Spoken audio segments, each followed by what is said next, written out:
frog, wool of bat, and tail of hog.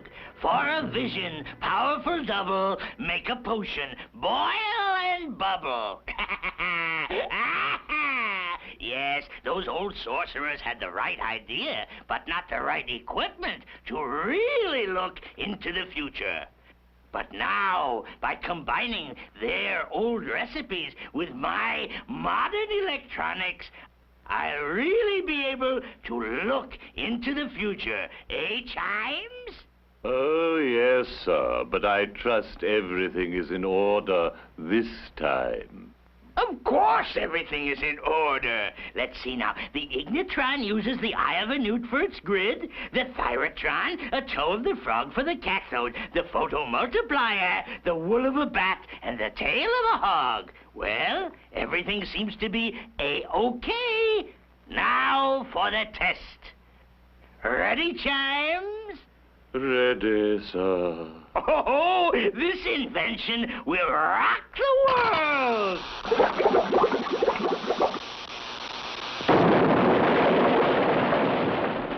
Congratulations, sir. I think you just rocked the world. Confound it, Chimes. That was a mistake. Something went wrong. I wonder what. Begging your pardon, sir, but perhaps your nephew Dialer at the laboratories could be of some assistance. By George, I'll call Dialer and find out. Can't let him suspect why I'm calling, though. Bell Telephone Laboratories, Dialer speaking. Hello, Dialer, my nephew. Hi, Unc. What's new with you? Well, that's what I was about to ask you. What's new at the labs? Gosh, Unc, everything we're working on is new. Anything in particular I can help you with? Well, yes. What about looking into the future? Looking into the future? Why, here at the Bell Labs, it's part of our duty to look as far ahead as possible. Yes. But what do you use? A crystal ball? Conjure up a vision, or what? Hardly, Unc. You see, Sybil helps us. Oh, you're using one of those old-fashioned oracles, eh? Not exactly, Unc. Sybil is a computer-like machine that helps us predict the future of... Oh, no, they can't. They just can't have invented my invention. And through Sybil, we can try out a proposed communication service before time and money is spent developing it. If this Sybil really works, maybe Dialer will tell me what he's seen in the future. Dialer, my boy, just what can we look forward to? Well, Unc, in the years ahead, the telephone of the future will be an even more prominent and versatile part of our lives than it is today.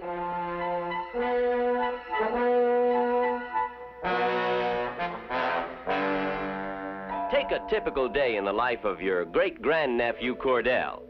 It's a spring morning as we look in on his home.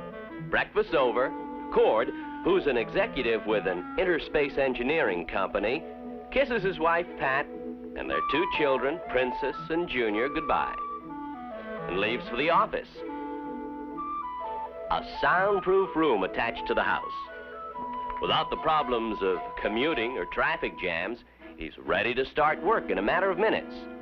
First, there's an intercontinental business conference.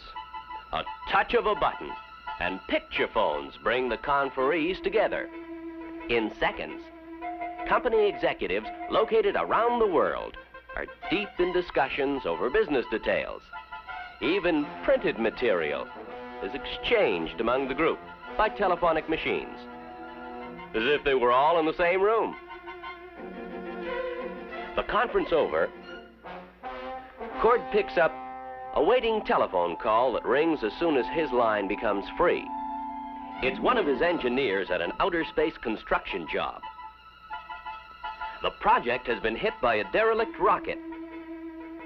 Plans for removing the rocket and repairing the damage are worked out between Cord and the space project by a telephone conversation.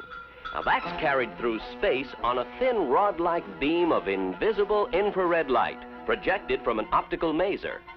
Operating on no more power than an ordinary light bulb, the optical maser will be able to carry hundreds of thousands of telephone calls and television programs all at one time on a single beam of light. Equipment and materials needed to do the job are ordered over an advanced dataphone system, which reads the recorded information and transmits it to the data receiving center. Here, a dataphone receiving unit duplicates the ordering information, which is fed into data processing machines and electronic computers. The processed information on the ordered items is then dataphoned to the correct manufacturing, assembling, and shipping points around the world. On the other side of the house, Junior is getting help with his homework. The program comes from an education center and is carried on a special TV circuit via telephone waveguide, a hollow tube that can carry hundreds of television programs and telephone calls at one time. Later in the afternoon, Pat is browsing around a dress shop on her picture phone. A design in the new spring colors catches her eye. It's just what she could wear to the Bennetts for dinner. Oh, dinner. It's almost that time, and Princess is still playing outside with her friends on their helicycles. But her wristwatch radio telephone makes it easy to call even young teenagers home for dinner. Later in the evening, Cord and Junior watch a real World Series game, being telecast from Tokyo via communication satellites.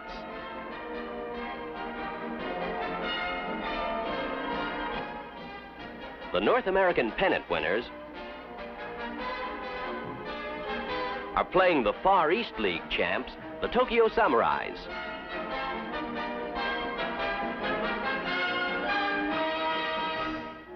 Pat and Princess, more interested in culture than sports, are tuned to a program from the Museum of Modern Art that's showing typical examples of movies seen on the Late Late shows in the mid-1900s.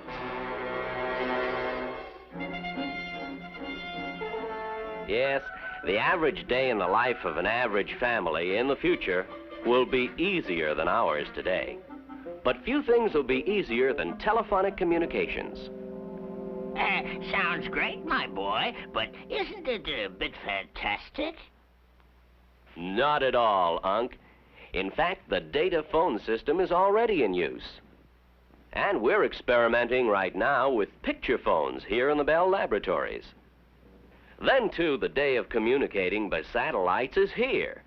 The waveguide system and the optical maser are being developed here at the labs, along with other telephone services for the future.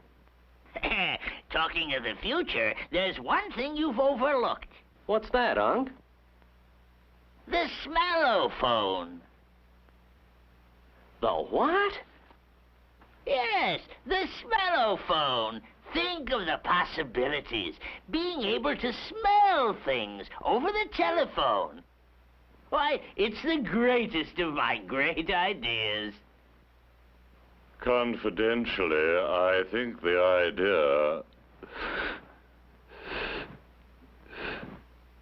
indubitably has questionable sociological ramifications.